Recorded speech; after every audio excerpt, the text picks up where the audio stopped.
Hola, buenas tardes. Les habla Felipe Ojeda. Hoy día les voy a presentar de inteligencia artificial en medicina 4.0 y medicina precisión, camino al futuro de tecnologías emergentes y convergentes. Yo soy médico, tengo especialidad en cirugía y también trabajo en intensivo y además me formé en data science. Primero contarles de nuestra sociedad. Estoy levantando esta sociedad científica, CIDEMIR. Es una sociedad multidisciplinaria que reúne profesionales de salud y de la tecnología. Nuestra idea es promover el Healthcare 4.0, la salud digital con contenido de calidad en Iberoamérica. ¿Qué necesidad resolvemos como sociedad? Bueno, la brecha digital en conocimientos de Health Tech, como veremos algunos temas que pueden para varios profesionales de salud sonar nuevos durante esta presentación. Healthcare 4.0 y medicina precisión. Bueno, esto es una revolución industrial que está ocurriendo en todas las industrias del planeta. Y el Healthcare 4.0 es la revolución industrial 4.0 en salud. Las características que tiene el Healthcare 4.0 es una convergencia de tecnologías avanzadas que iremos viendo y no es posible nombrarlas todas, pero mencionaré varias.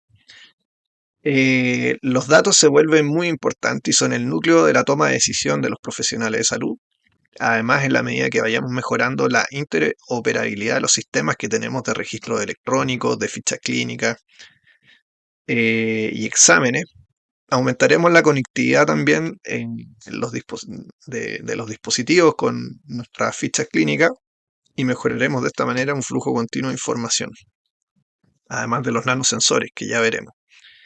Todo esto promueve que tengamos una salud mucho más enfocada en el paciente y holística.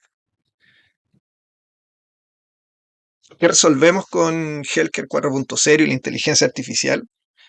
Eh, bueno, primero un tema que poco se habla es el error médico. Acá vemos una publicación que incluso lo posiciona como el tercer puesto de causas de muerte.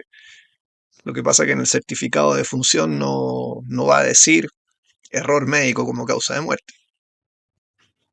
Pero si empezamos a analizar y tirar del hilo y vemos hacia atrás, eh, vemos que pueden producirse errores, por ejemplo, a nivel diagnóstico, y si el diagnóstico es atrasado, no llegamos a tiempo con el tratamiento después y eso termina siendo una de las causas de muerte. También se producen errores en la administración de medicamentos, de tratamientos, en fallos en la prevención de errores justamente, y también en temas de comunicación entre especialistas, profesionales, para tomar decisiones a tiempo, especialmente cuando ocurren emergencias y que yo trabajo en UCI y entiendo lo difícil que es, pero alguien tiene que hacer el clic y tomar la decisión y llamar a la persona que es adecuada o ir a hacer el examen adecuado. Eso también se entrena, pero bueno, podemos apoyarnos en tecnología para ir mejorando cada uno de estos puntos. ¿Qué es la medicina precisión? Bien. Algunos prefieren llamarla personalizada, yo también creo que es mejor. Para entenderlo simple, después veremos un ejemplo. El segundo target, de izquierda a derecha, vemos que podemos ser muy precisos, siempre estar dando en el mismo punto, pero no exacto en el efecto que queremos, por ejemplo, en un tratamiento. Lo veremos con un ejemplo. Entonces, llamarla medicina precisión, a algunos no les gusta, a algunos autores cuando no busca este tema, porque en realidad es mejor personalizar. Lo que queremos es justamente a través de la tecnología, de los avances que veremos que se están produciendo con genómica y estudios genéticos cada vez más al alcance de las personas, vamos a ver que ha bajado el costo y vamos a tener mucho más precisión de qué tratamiento dar a cada persona. Por ejemplo, el clopidogrel, en este estudio, para entender personas que no conozcan lo que es un clopidogrel, es un fármaco antiagregante plaquetario, se utiliza en los infartos cardíacos para evitar que las plaquetas se agreguen y hagan trombo y siga ocurriendo o se produzca de nuevo un infarto. Y al lado izquierdo vemos que es un profármaco, el clopidogrel.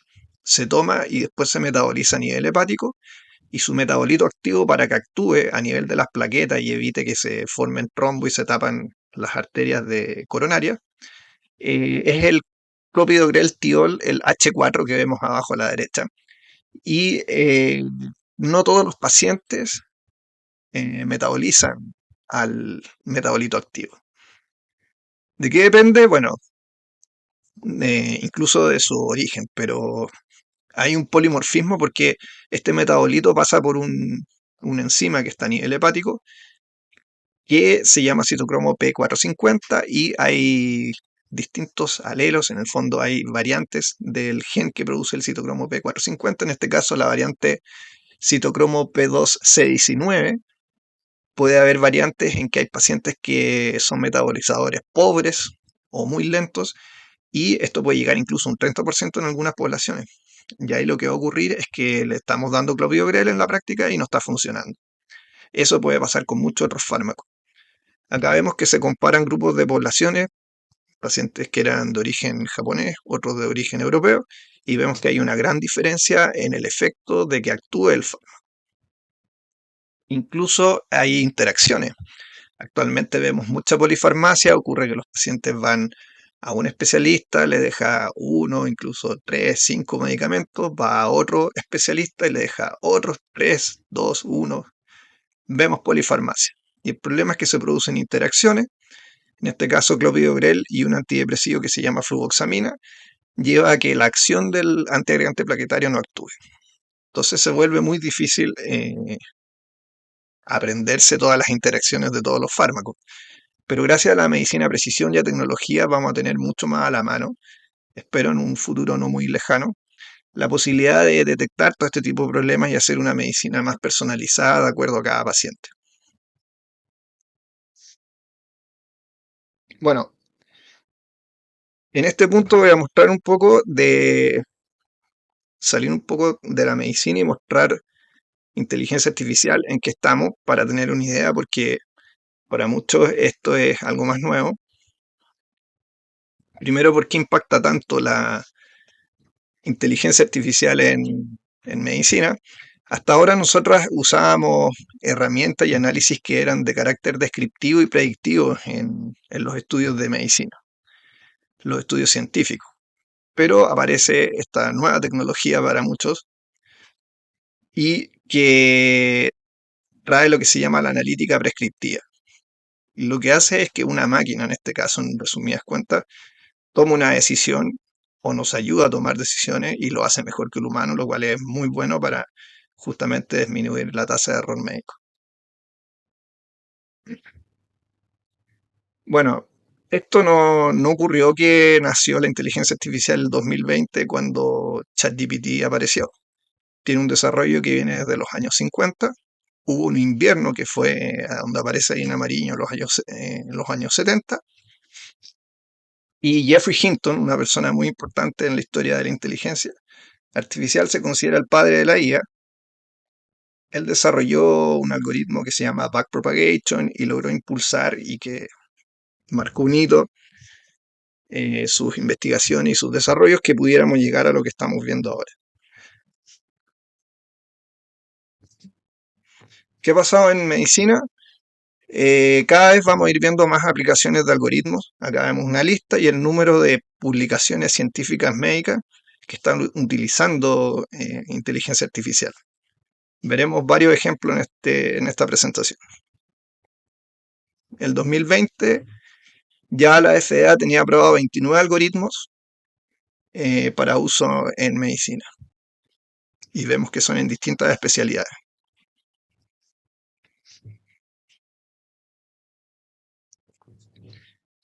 Bueno, hay unas proyecciones incluso en que esto, porque lo que estamos viendo en esta parte de la presentación es dónde estamos.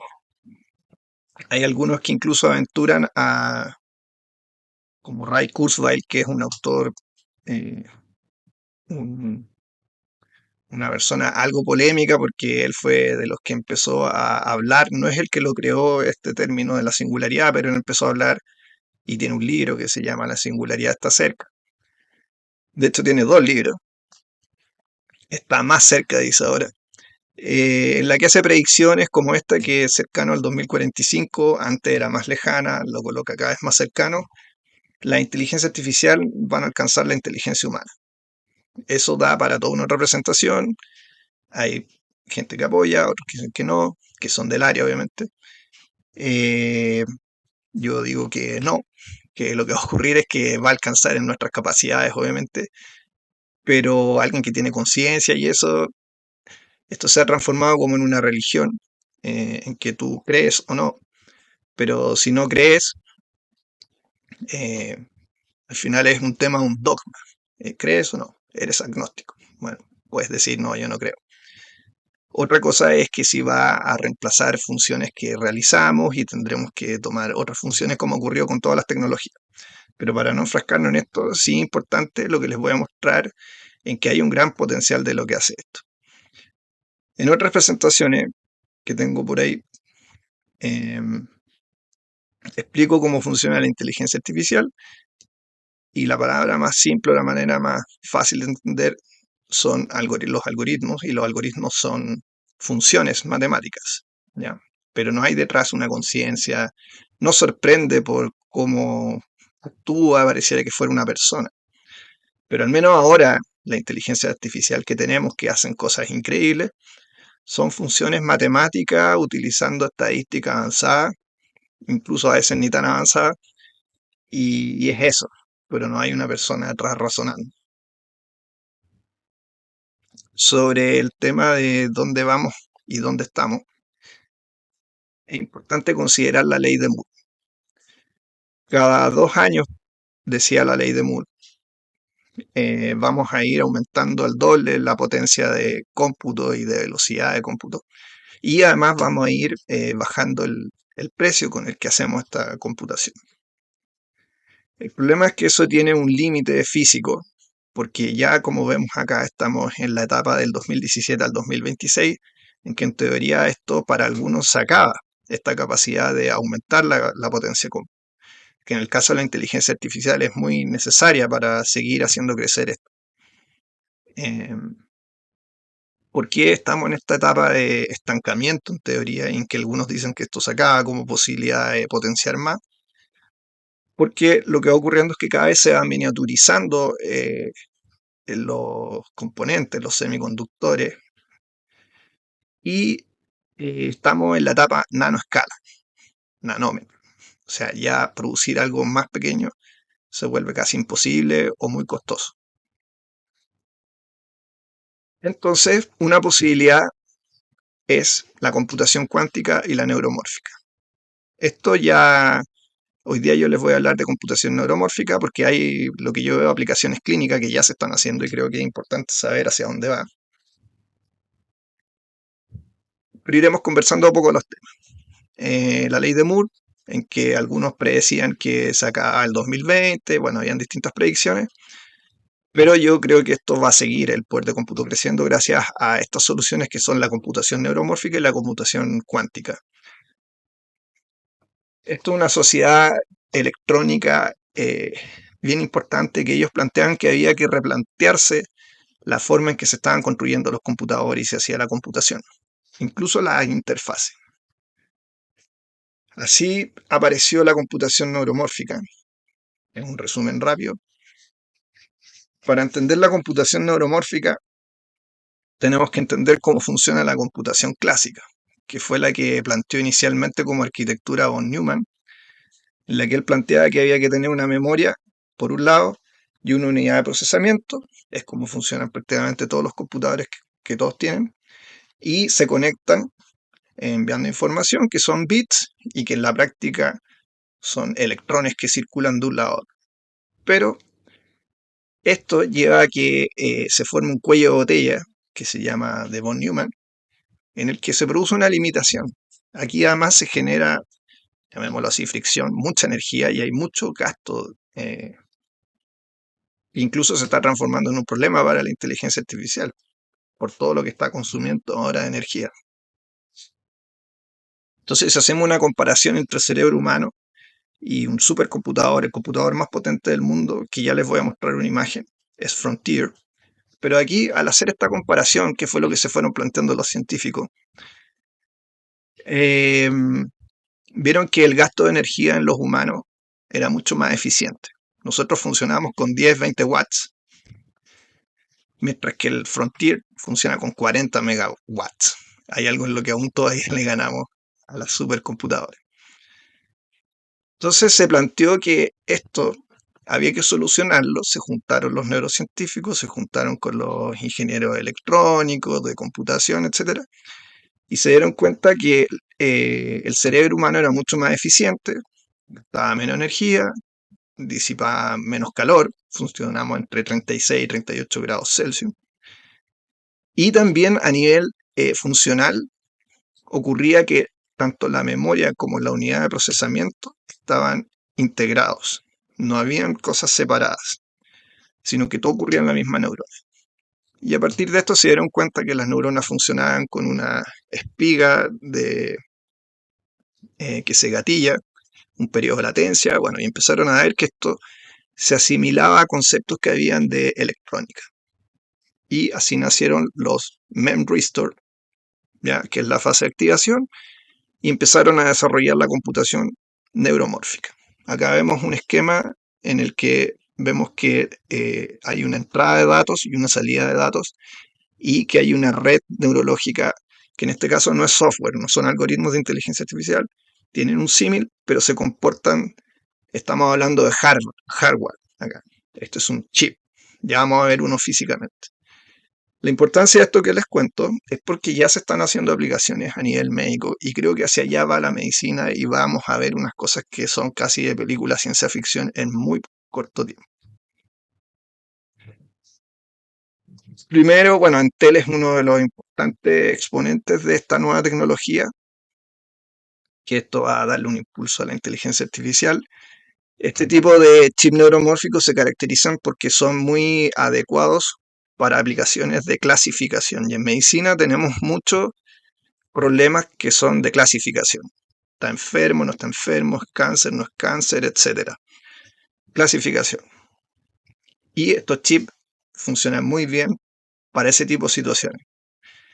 Vemos que Intel ha ido año a año achicando, también aumentando en número de neuronas en que estamos. Anunciaron en marzo que iban a sacar el HANA Point. Nadie está hablando de esto, pero es súper importante y potente. Tiene 1150 millones de neuronas. Imagínense, en menos de 4 años han ido escalando.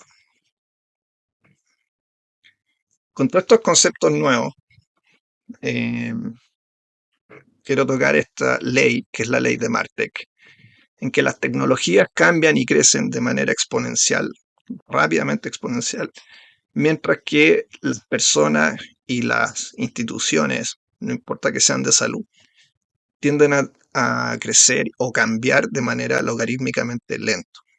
Esto es un problema, es uno de los desafíos en que tenemos que ponernos las pilas y de alguna manera empezar a subirnos a este tren de la tecnología. Multiómica. Bien, estamos en la era del Big Data. Personalmente quise estudiar Data Science cuando empecé a investigar de Big Data. Ahí dice Big, pero es Big Data. Eh, y estamos llegando a la era de la multiómica. La multiómica, voy a explicar lo que es, pero viene derivado, palabras simples porque da para toda otra presentación también, viene derivado de los estudios del ADN humano. Eh, ya, esto partió el 2000 y hemos tenido una herencia en medicina de esto. Em, la multiómica, los OMA, el concepto OMA o ómica, quiere decir un conjunto. Conjunto, en este caso, de moléculas, podrían ser cosas, ¿ya? Genómica es el conjunto de moléculas de ADN. Transcriptómica es el conjunto de moléculas transcritas a partir del ADN, que serían las ARN. Y eso es todo un mundo. Proteómica tiene que ver con las proteínas. Y así hemos crecido hasta llegar a metabolómica, lipidómica, como les voy a mostrar. Esta frase me parece muy importante, me pareció como impactante una vez que la encontré. La atención médica es una industria de la información y hay personas que siguen pensando que es una industria biológica. Creo que después de esta presentación les va a resonar más esta frase. Entonces, en el mundo de la ómica, eh, puro dato e información a partir de fuentes biológicas, en el que utilizamos tecnología y es tanta información que esto cae dentro del concepto de Big Data. Mucho volumen, tamaño y complejidad de los datos. Eh, Tenemos así la nutrigenómica, la farmacogenómica, bueno, es muy grande el espectro. Chanelómica, el estudio de todas las moléculas que son los canales que tienen de proteínas las células en las membranas, por ejemplo, y todo eso es un mundo que se está desarrollando. ¿Quién está haciendo esto? No, casi no hay médicos, son bioinformáticos, bioingenieros, otro grupo de especialistas que han ido impulsando y que para hacer estos estudios utilizan tecnología, data science, mucha computación, inteligencia artificial, porque facilita los estudios y análisis. Pero todo esto está pasando de una fase experimental a uso práctico en medicina. Por lo tanto, se les denomina todo lo que estamos hablando en Healthcare 4.0, tecnologías emergentes convergentes. De todas estas ómicas destacaría, porque esto da para otra presentación que también voy a ir haciendo eh, de a poco, y que son temas que tocamos en la sociedad. Para mí, uno de los más importantes que veo cómo está creciendo es el campo de las microbiómicas. Prácticamente tenemos más de 10 elevado a 6, incluso llega a 14 en nuestro intestino, especialmente microbios, que tienen muchos genes, cada uno tiene moléculas de ADN y generan ARN que se transforman en proteínas, que incluso se transforman en metabolitos, que interactúan con nuestro cuerpo. Y ya se ha logrado, gracias a todos estos estudios de multiómica, hacer una interrelación de cómo influyen o cambia también nuestra microbiota de acuerdo a la patología que estamos estudiando. Es una tremenda revolución que está ocurriendo en ese caso. Bueno, además tenemos todo lo que es el tema de sensores. Eh, la nanotecnología va a acercar que cada vez tengamos nanosensores a la mano. En la ropa, el celular, etcétera, va a ocurrir que vamos a estar cada vez más sensados, incluso sensores incorporados en el cuerpo humano. Toda esta información que hay que procesar y que nos va a ayudar a cada vez tener una medicina más preventiva y mucho más personalizada de qué tratamiento dar a cada persona. En farmacogenómica se va a optimizar mucho y se está optimizando los tratamientos médicos farmacológicos. Bueno, un ejemplo de cosas que están ocurriendo. Los Spatial Multiomics, si ustedes buscan en esto, van a encontrar que tiene una aplicación en lo que sería anatomía patológica. Aquí se hace en este estudio, por ejemplo, cortes histológicos clásicos de una biopsia, en el que gracias a tecnologías como esta, que es un algoritmo autoencoder, este algoritmo es el mismo tipo de inteligencia artificial que se usa cuando alguien se toma una selfie y la selfie te mejora y te coloca como un supermodelo influencer. Bueno, toma la imagen, mejora el ruido, o si la imagen se ve mal, la mejora y optimiza para que se vea mejor. Bueno, esto tiene los mismos principios, es un autoencoder, y lo que hicieron ellos fue a partir, como veremos en otros estudios también, a partir de un corte histológico con inteligencia artificial que puede ver patrones que no ve un patólogo, puede determinar qué áreas son un tumor benigno o maligno. Incluso se entrena el algoritmo y después se puede aplicar en otros pacientes que están viendo que no sean de la misma población, etc. Existe la radiómica, en el que a partir de inteligencia artificial, técnicas machine learning o deep learning, se puede extraer características y a partir de estas características de las imágenes, un escáner, una radiografía, una ecografía, lo que sea, incluso determinar alteraciones genéticas, porque se hace una correlación con estudios previos en que se ha cotejado las imágenes y las alteraciones genéticas. El número de publicaciones en radiomica va creciendo y no va a parar.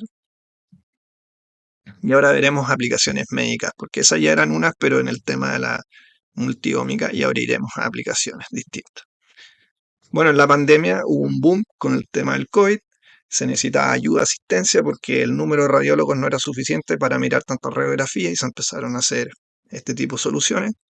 Inteligencia artificial aplicada a al menos adelantar en ver si había en la radiografía sospecha de COVID o no. En la búsqueda de cáncer, nódulos pulmonares, no todos son malos y a uno le pueden hacer un escáner y aparecer un nódulo. Ayuda, facilita en el algoritmo de detectar si pudiera haber un cáncer o no, y después el radiólogo obviamente coloca más ojo en ver si es cáncer. Aquí tenemos en screening de cáncer de mama, vemos que la curva ROC es muy buena, con un área bajo la curva de 0,89, y que en este caso el algoritmo supera al radiólogo, y cuando ambos, radiólogo y algoritmo, actúan, es mucho mejor la performance.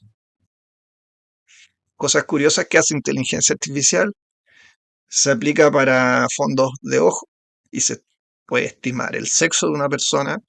Los algoritmos ven patrones que no vemos los humanos. Para detección de estructuras dentro de cortes histológicos, células, núcleos, se puede llegar a mitocondria, estructuras organelos. Todo esto es un campo que está en desarrollo. Esto ya me parece incluso de película ciencia ficción. Existe esta nueva técnica que es todo un campo y que no es tan fácil de estudiar. Yo de a poco revisando estos temas. El Multiplex Protein Maps es una técnica en la que podemos mapear el estado funcional de la célula. Dentro de la célula no hay solo organelos, ribosomas, mitocondrias, núcleos, para los que no son de la salud. Adentro se producen una serie de, información, nuevamente digamos, data, mucha data, en la que hay cadenas y cascadas bioquímicas, en la que la célula está sensando lo que pasa adentro, lo que pasa afuera, lo que pasa en nuestro organismo, y todo eso son mensajes y señales. ¿Ya? De hecho, ahí caemos en un tema que hay un grupo de gente que está desarrollando, empezando a desarrollar algo que se llama la ciencia de redes aplicado a la biología. La célula y la biología son sistemas muy complejos, y una manera de enfrentarlo es con ciencias de redes. Todo eso está dentro de la ingeniería. Y aquí vemos que se puede ver el estado de la célula. Si está en una célula que está en una fase pasando de sana a potencialmente cancerígena, por ejemplo, o en estado hipermetabólico porque el paciente está sufriendo X estrés. Bueno, todo esto hay un concepto importante, son los biomarcadores. Biomarcadores va a empezar a sonar mucho, cada vez va a crecer más, ya existían, pero ahora va a crecer mucho más.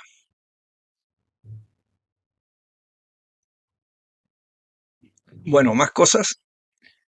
Deep Learning ayuda a detectar anemia a partir de un electrocardiograma, algo que parecía impensado.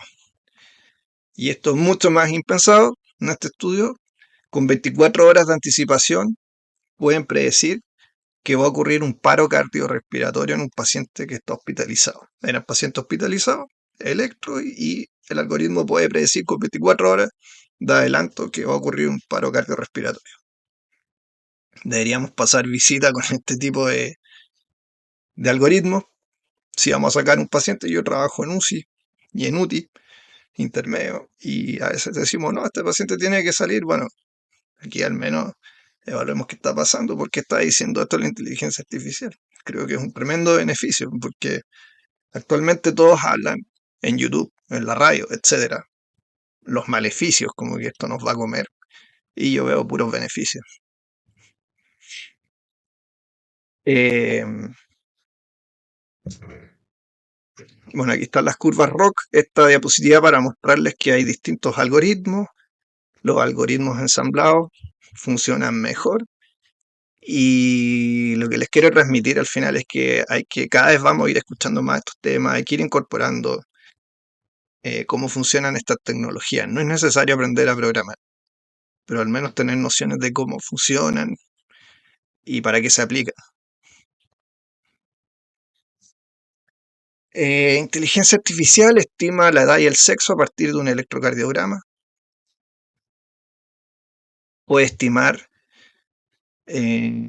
la fracción de eyección de un paciente, algo que se hacía con una eco, que requiere en teoría un especialista en ecografía, un cardiólogo. Imaginemos todas estas ventajas para lugares donde no hay un cardiólogo en meses a veces, que no hay simplemente. Aplicaciones en cáncer a través de inteligencia artificial. Este artículo es muy interesante, desarrollan un algoritmo que permite detectar a partir de cortes histológicos, que son imágenes, cuáles son las mutaciones que tiene el paciente, mutaciones oncológicas que hoy ayudan a orientar el tipo de quimioterapia, por ejemplo, dan pronóstico, una serie de cosas de tapificación, toma de decisiones, todo mirando una imagen. Ya no se necesita, en teoría, lo que estamos viendo. Van a cambiar todos los protocolos de tratamiento con esto. No necesitamos hacer estudios tan avanzados de inmunofluorescencia y otro tipo que a veces no hay simplemente. Ahora podemos tener, o se necesitan también tecnólogos profesionales que hacen todos los exámenes. Eh, no es que no se necesiten, pero hay lugares en que no existen y no van a existir nunca. Pero ahora a través de estos algoritmos vamos a poder dar una solución a los pacientes. Em, Aplicado, por ejemplo, existen los tumores de origen desconocido. Es un problema para los médicos, especialmente los oncólogos que estudian esto. Encontramos un tumor, se hacen estudios y no sabemos de dónde viene el tumor. Es de mama, de próstata, del colon. Bueno, se está mejorando, por ejemplo, este algoritmo que se llama TOAD, Tumor Origin Assessment via Deep Learning, es un algoritmo en que están midiendo muchos datos, muchos casos. Por supuesto, trabajan oncólogos muy expertos en estos temas y están logrando mejorar la predicción de dónde viene el tumor primario. Y son pacientes que a veces quedan ahí a la deriva. Si hay mucha demora también no hacemos a tiempo porque no estamos encontrando el diagnóstico, obviamente que el pronóstico va cambiando. Aplicaciones en dermatología. eh, Esta es una solución en que en vez de ir lunar por lunar o con una lupa, técnicas que hay también otras de los dermatólogos, en este caso una imagen y nos indica qué lesiones, qué lunares, qué nevos pudieran ser necesarios biopsiar y cuáles no, y no hacer exámenes de más. En este caso, mejorando el rendimiento de nódulos tiroideos. Los nódulos tiroideos, para los que no son profesionales de la salud, de los 40 para arriba incluso, eh, puede ser la mitad de los pacientes pueden tener un nódulo. A cualquiera le tomo una eco por un especialista y se detecta un nódulo tiroideo. Y ahí entramos en todos unos protocolos que si mide 1 centímetro, que etcétera, una serie de protocolos y que no sabemos si es bueno o malo. Y se toma la decisión, hay que estudiarlo o no, hay que operarlo, no le vamos a sacar el tiroide a todos. Esto va creciendo a los 60 años, más posibilidades de encontrar un nódulo. El tema es si es bueno o malo. Gracias a estos estudios, por ejemplo, se creó este TaiNet. Eh, es un algoritmo de asistencia. Se hicieron distintas pruebas con imágenes estáticas, imágenes dinámicas, con radiólogos, sin radiólogos. Bueno, hicieron varias en este estudio, muestran variantes y el algoritmo bajaba la tasa de punciones con aguja fina porque puncionamos, sale negativo y para qué hicimos todo este gasto de tiempo, estrés para la persona, etcétera. Entonces mejora, en este caso, los protocolos de acción frente a nódulos tiroideos. Aplicaciones en imágenes, siempre imágenes es como va a haber mucho ahora boom. Todas las empresas de endoscopios, laparoscopios están integrando inteligencia artificial que lo que hace es asistir al médico para decidir si una lesión es sospechosa o no, hay que estudiarla. Internet de las cosas. En el caso de la medicina, Internet of Medicine Thing. Bueno, Apple Watch, un gran ejemplo. Ellos tienen estas publicaciones que a través del reloj sensan el electrocardiograma y este estudio, por ejemplo, muestra cómo está ayudando a evaluar pacientes en el pre, durante la consulta o después de la consulta, orientar los fármacos, titular fármacos, puros beneficios. Cada vez iremos viendo más soluciones y nanosensores que nos van a ayudar a orientar los tratamientos y diagnósticos de los pacientes. Google desarrolló este algoritmo, fue el 2021, en el que una aplicación puede detectar si un neo es maligno. Está publicado ahí en JAMA. Con todas las consecuencias éticas, una máquina está haciendo un diagnóstico. Bueno, todo esto tenemos que empezar a ponerlo en las pilas y empezar a regular, normar, conversarlo. También existe gente que a veces puede hacer mal uso de esto, por eso es importante tocar estos temas. Aplicado a diagnóstico de cardiopatía congénita, asistiendo en la ecografía, logra un resultado increíble. Aquí vemos una curva ROC perfecta, casi 1 en el área bajo la curva, un estudio que es muy complejo, es súper difícil, muy de especialista. Pensemos que esto es muy de especialista y ahora va a estar mucho más a la mano. Nosotros en el hospital que trabajo trajeron una eco muy pequeña, quizás más chica que este computador, y que tiene inteligencia artificial y nos permite al menos las cosas básicas de una ecocardiografía que tiene que hacer un cardiólogo. Te va guiando la inteligencia artificial cómo colocar el aparato para hacer los cortes necesarios al corazón. Cada uno de estos son los cortes en distintos segmentos. Y tú vas moviendo, te dice póngalo más así, más allá. Tiene una serie de vectores que te va diciendo en la imagen hasta que tú logras achuntarle y te hace el cálculo fracción de eyección, todos los parámetros mínimos que se necesitan en UCI para guiar el tratamiento de un paciente. Yo eso lo encuentro fantástico, sin ser cardiólogo, obviamente. Y no es que no se necesite el cardiólogo, pero es una tremenda solución en lugares donde no hay cardiólogo y no va a haber nunca.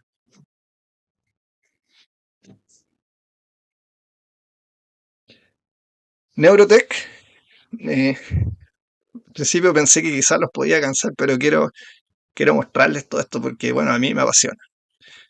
Y le coloco camino al Healthcare 5.0 porque yo vengo estudiando estos temas hace un par de años o más y me sorprendió cuando empecé a descubrir lo que se estaba haciendo. Healthcare 4.0 tiene que ver con todas estas tecnologías que son automatización, inteligencia artificial, metaverso, ese rango, nanotecnología. Van a encontrar distintas definiciones probablemente, pero para mí, que le he llevado un buen tiempo a esto, 5.0 tiene que ver con toda la industria tecnológica enfocada a la fusión del carbono-silicio. Vamos a eso como les voy a mostrar acá. Chip neuronales, Brain Computer Interface, soluciones de lo que se está aplicando. Esto es un ejemplo. Está el chip de Neuralink de Elon Musk. Pero este me parece una solución fantástica también, que son tratamientos endovasculares y ya se aplican en pacientes. Están haciendo primero en pacientes que tienen patología, no en personas sanas las aplicaciones. Están aprobados por FDA ya. Y soluciones, gente que por ejemplo está en silla de ruedas y no puede moverse o están con lesiones medulares. A través de un computador ahora se pueden comunicar. Pueden comunicarse con un computador a través del pensamiento, algoritmo, chip. Ya voy a mostrar una imagen. Y el computador hace las órdenes que le dice mentalmente.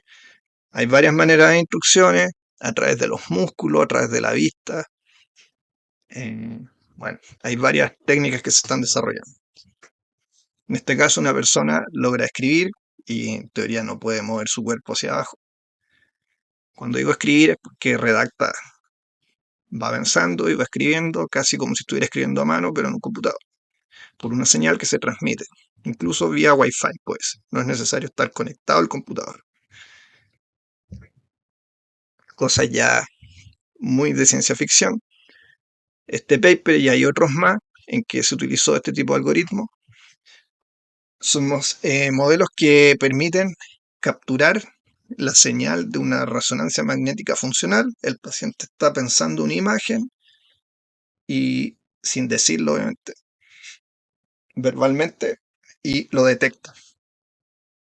O sea, podemos leer los pensamientos, las imágenes, literalmente, con todos los peligros y beneficios, maleficios de tecnología de este tipo.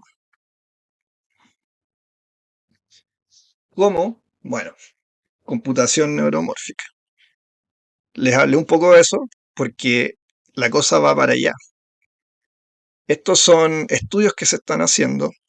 No les quise hablar más de el tema neuromórfico porque tampoco es que yo sea un experto, pero me he dedicado a estudiarlo porque me parece muy interesante y apasionante. Y creo que el futuro vamos por allá. Aquí se muestra un chip, ya que dentro de la computación neuromórfica, el main resistive, hay muchos tipos de main resistive, se están probando quizás cientos de eh, cuál es mejor, se están haciendo una serie de pruebas de por dónde va a ir esta tecnología, el material que se va a usar, ¿ya? Y la técnica, aún en fase experimental. Pero ya hay lugares en que están conectando esto con neuronas y con un algoritmo de inteligencia artificial que lo que hace es procesar la señal que emiten las neuronas. Aquí les dejo las aplicaciones. Una de las importantes para que se hagan una idea, que es algo real que se está haciendo todavía en fase de investigación, pero ya se han hecho cosas en ratones, en animales, pero ya hay cosas que se pueden hacer en humanos. Existe el número 10, por ejemplo, el HFO. Cuando un paciente tiene epilepsia, dentro de su electroencefalograma se puede detectar cuando va a haber la descarga, se produce un patrón especial de la actividad eléctrica y hay veces que hay que operar el foco epiléptico, por ejemplo. Entonces ahí es un momento en el que se tiene el cerebro abierto y se está utilizando chip con tecnología de neuromórfica para mejorar la precisión de detectar el área donde ocurre la descarga. Y pasaron de un 68 a un 76% en mejorar el rendimiento de detección para guiar al cirujano el área que tiene que operar. Bueno, eso es una aplicación, por ejemplo, muy precisa, etcétera. Pero todo lo otro que puede venir, que se puedan imaginar, a la conexión de chips artificiales de silicio con la parte carbono, neuronas y sinapsis. Por ahora lo que se está haciendo es, como les mostré, mejorar pacientes que tienen secuelas neurológicas.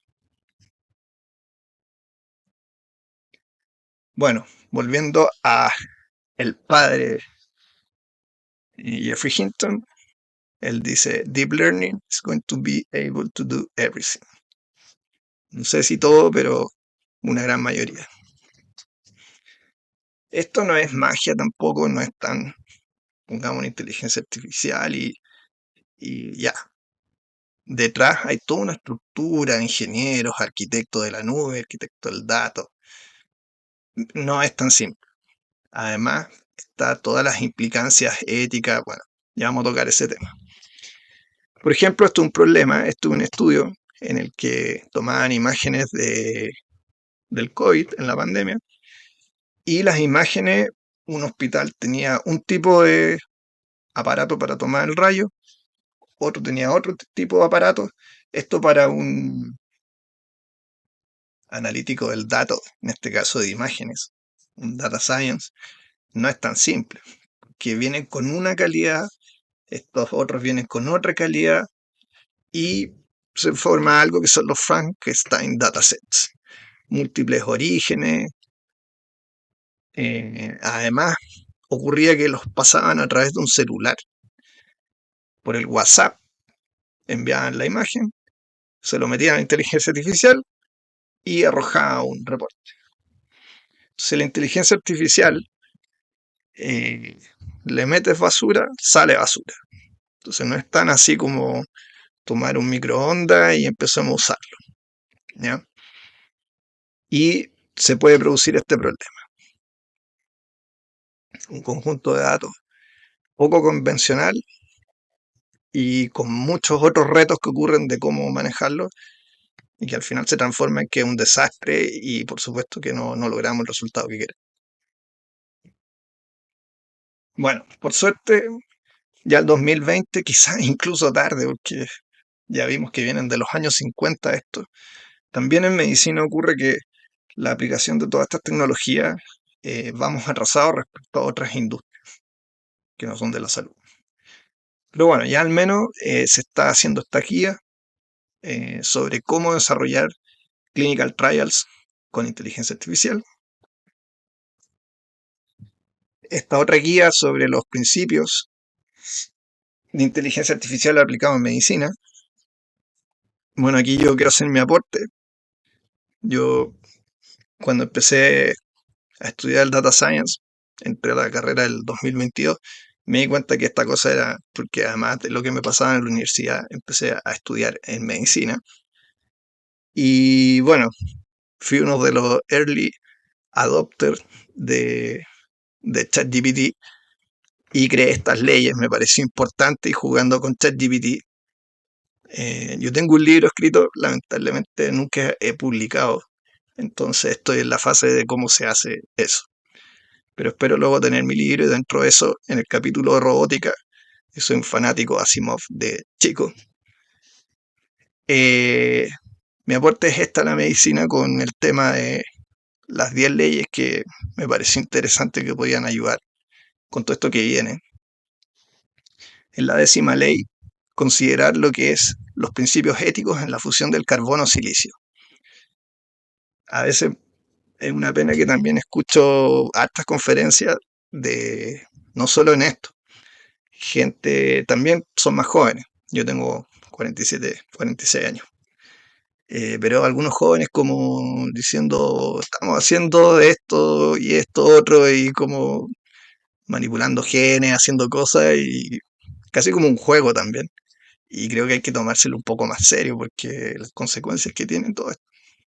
Bueno, es parte de las temáticas de nuestra sociedad, todo lo que es la parte ética. De hecho, el primer congreso que estamos haciendo, ética es como el core de nuestro congreso.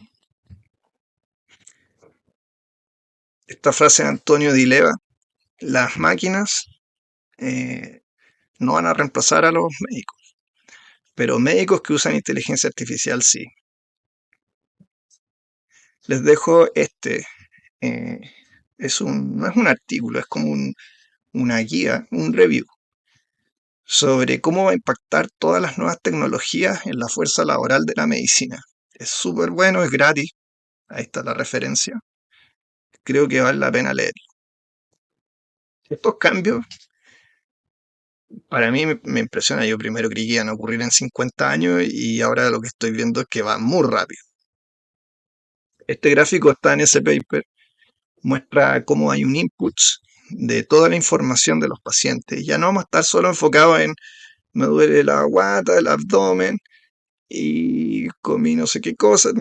Ahora vamos a considerar una gran nube de datos que influyen en nuestra salud. No voy a colocar todos los papers, pero tengo unos que hablan sobre estos temas de las multiómicas.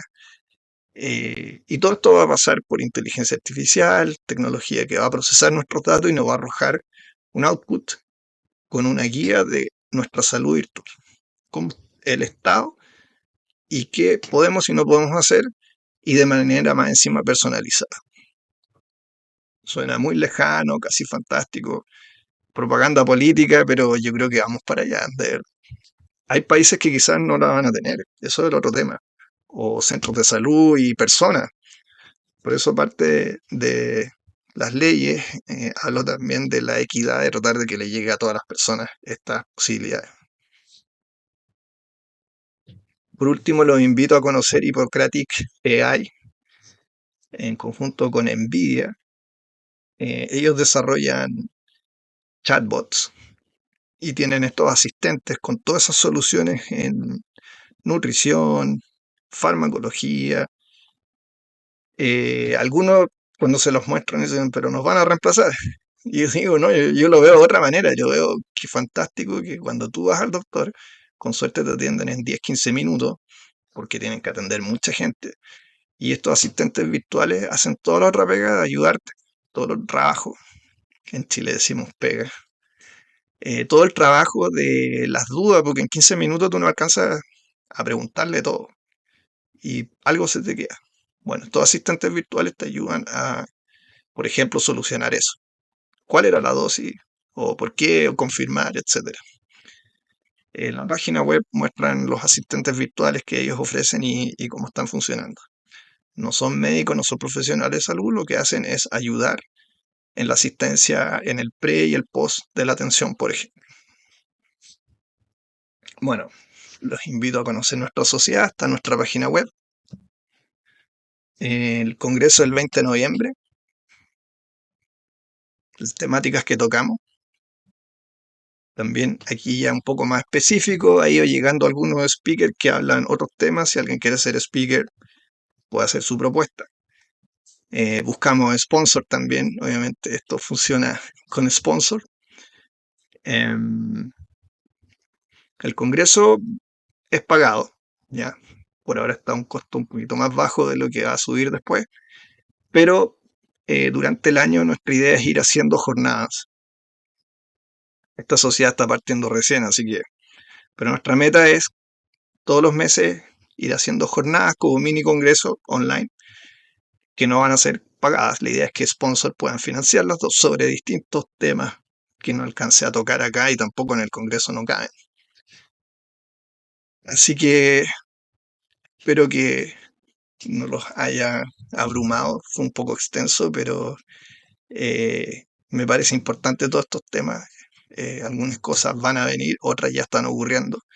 Y, y bueno, dejo abierto ahí al que quiera preguntarme cosas. Muchas gracias por la atención.